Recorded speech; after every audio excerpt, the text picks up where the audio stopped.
berjenggot. Atau yang lain lagi.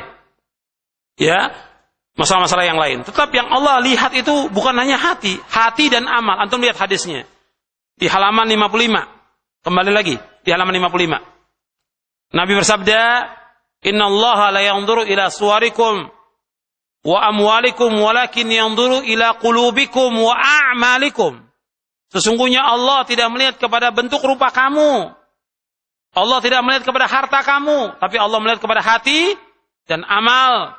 Hadis ini sahih riwayat Muslim. Yang Allah lihat hati dan amal. Jadi bukan hanya hati. Enggak bisa orang melihat yang penting hati, karena takwa yang terkait di hati, yang penting hati tidak. Hati dan amal. Yang Allah lihat hati dan amal. Memang pada hakikatnya asal takwa di hati. Tidak ada seorang pun yang tahu tentang hakikatnya, tapi dibuktikan dengan amal. Kalau dia betul bertakwa kepada Allah, dia laksanakan sholat yang 5 waktu. Untuk laki-laki dilaksanakan dengan di masjid. Kalau betul wanita itu bertakwa kepada Allah, dia pakai jilbab yang sempurna karena Allah. Kalau dia betul bertakwa kepada Allah, dia betul memperhatikan tentang orang-orang yang miskin, dengan hartanya dia perhatikan. Semuanya seperti itu. Ini takwa. Jadi hati dan amal. Sekarang kita masuk bab yang keempat.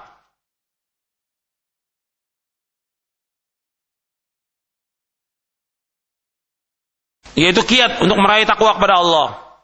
Sebab kita semua ingin bertakwa kepada Allah. Semua kita ingin menjadi orang yang bertakwa. Sekarang bagaimana kiat-kiatnya untuk meraih takwa? Di bab yang keempat. Yang pertama, mempelajari ilmu agama. Jadi ilmu syar'i. Sebab jalan yang terbesar untuk meniti jalan menuju takwa kepada Allah dengan kita menuntut ilmu syar'i. Sebab dengan kita menuntut ilmu syar'i, kita akan bisa membedakan antara yang benar dengan yang salah, antara yang hak dengan yang batil, antara tauhid dengan syirik, antara sunnah dengan bid'ah, antara taat dan maksiat. Kita bisa tahu. Dengan apa? Dengan kita menuntut ilmu syar'i. Dan menuntut ilmu syar'i ini sering saya sampaikan juga, bukan tujuan. Perhatikan. Bukan tujuan, wasilah. Untuk apa? Untuk kita amalkan. Sebab kita akan ditanya oleh Allah tentang ilmu yang kita pelajari, tentang ilmu yang kita tuntut, tentang ilmu yang kita cari, tentang ilmu yang kita kaji, akan ditanya oleh Allah pada hari kiamat. Ilmu itu dia amalkan atau tidak? Ilmu itu diamalkan atau tidak? Di antara 4 pertanyaan nanti pada hari kiamat, di antaranya Allah menyebutkan wa an ilmi fima fa'ala. Tentang ilmunya diamalkan atau tidak. Maka dikatakan oleh Abdullah bin Mas'ud radhiyallahu ta'alamu fa idza alimtum fa'malu. Belajarlah kalian. Kalau kalian sudah tahu, amalkan. Ilmu ini untuk diamalkan. Dan juga banyak yang lainnya mengatakan demikian. Di antara Abu Darda mengatakan, aku takut kepada Allah pada hari kiamat, Allah akan tanya, wahai Abu Darda, bagaimana kamu mengamalkan apa yang kau telah ketahui? Konsekuensi dari ilmu itu amal. Makanya kita harus nuntut ilmu. Wajib kita nuntut ilmu syar'i, karena ini merupakan kewajiban siapa saja. Apakah dia orang kaya, orang miskin, dia atasan, dia bawahan, dia profesor, dia doktor, atau apa saja, laki dan perempuan wajib menuntut ilmu, wajib. Talabul ilmi faridatun ala kulli muslimin. Nuntut ilmu itu wajib atas setiap muslim. Dan dengan nuntut ilmu kita akan menjadi orang yang takut kepada Allah. Sebab Allah berfirman, innama yakhshallaha min ibadihil ulama. Di antara hamba Allah yang takut kepadanya adalah para ulama. Para ulama yang betul-betul menguasai Quran dan Sunnah ala fahmi salaf. Menghalalkan apa yang dilakukan Allah, mengharamkan apa yang diharamkan Allah, dan dia yakin bahwa dia pasti akan bertemu dengan Allah SWT. Kemudian selanjutnya, jadi ini yang pertama ini nuntut ilmu, hukumnya wajib. Sebab ada orang-orang yang dia tahu tentang ilmu dunia, tentang teknologi yang sifatnya kifayah, tentang kedokteran atau yang lainnya, tapi tentang akhirat tidak tahu. Bagaimana sholat, bagaimana wudu, bagaimana tidak tahu. Ini seperti yang Allah sebutkan dalam surah Ar-Rum ayat 7. Allah berfirman, ya'lamuna zahiran minal hayati dunya wa hum 'anil akhirati hum ghafilun. Mereka tahu apa yang lahir, yang tampak dari kehidupan dunia, sedang terhadap kehidupan akhirat mereka lalai. Kata Imam Hasan Al-Basri, demi Allah, Imam Hasan Al-Basri rahimahullah, kata beliau, demi Allah, sampai-sampai salah seorang dari mereka membolak-balikkan dirham di atas kukunya, lantas mengabarkan berat timbangannya kepadamu. Namun mereka tidak benar dalam sholatnya. Ini dalam tafsir Ibnu Katsir.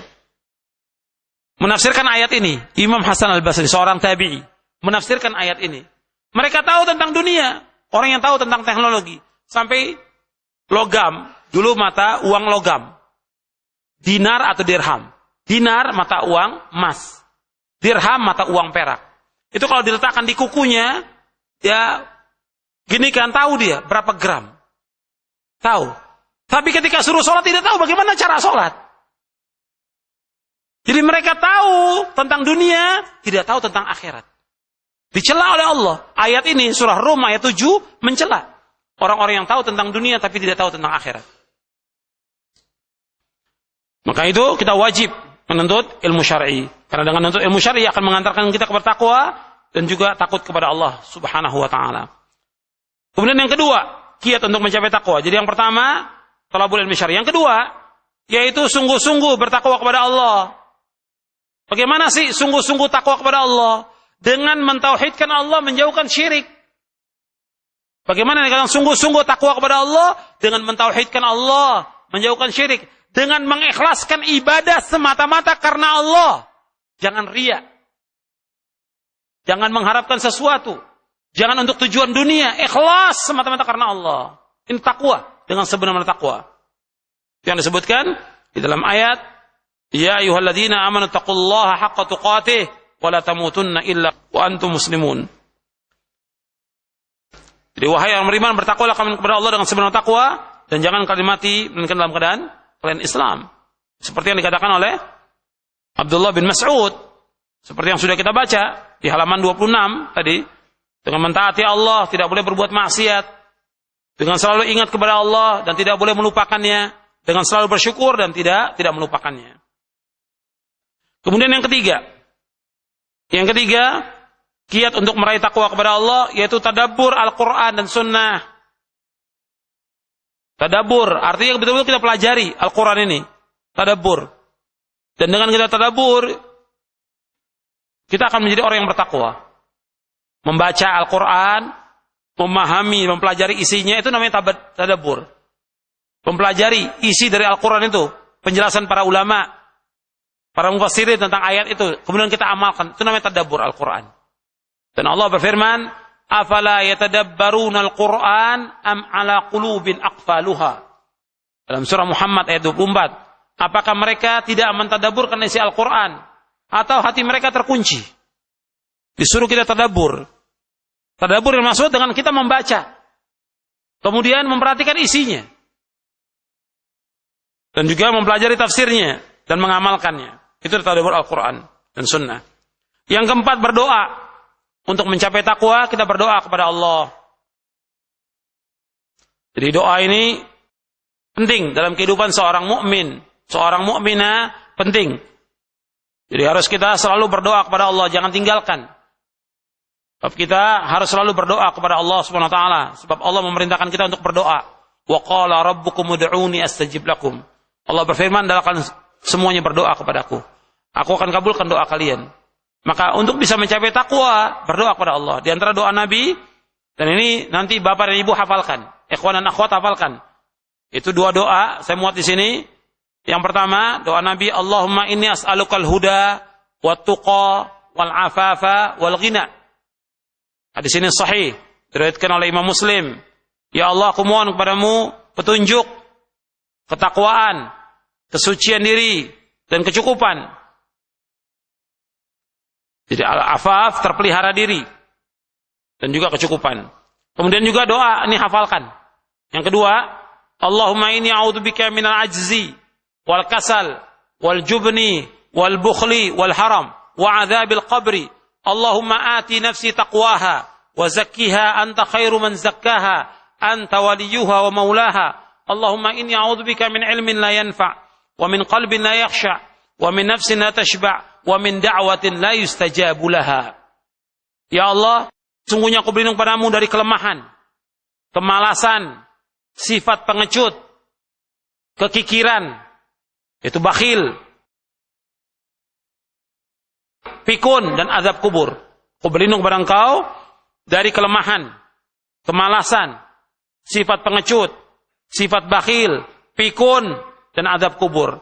Ya Allah, karuniakanlah kepadaku ketakwaan dan sucikanlah ia. Ya, ketakwaan hati dan sucikanlah ia. Sungguh engkaulah yang terbaik mensucikannya. Engkaulah penolong dan engkaulah penguasanya. Ya Allah, sungguhnya aku berlindung padamu dari ilmu yang tidak bermanfaat, hati yang tidak khusyuk, nafsu yang tidak pernah puas, dan doa yang